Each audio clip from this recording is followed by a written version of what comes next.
In this video, I'll be teaching you on how to transfer money from eBay to Cash App.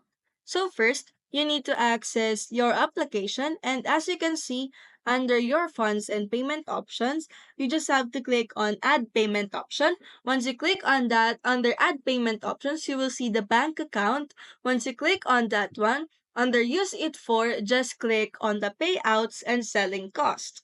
And after that, just go to your Cash App on your mobile device. Once you click on that, you will see this page. And as you can see on the wallet section located at the bottom navigation bar, once you click on that, you will see this page and go usually to the bank logo. And after that, click the bank account under that options. And as you can see right here, you will be able to select your bank, and after that, you'll be going to go to your Cash App again and click the dollar icon. And after that, click on Add Cash button and click Add button again and tender amount, specific amount rather.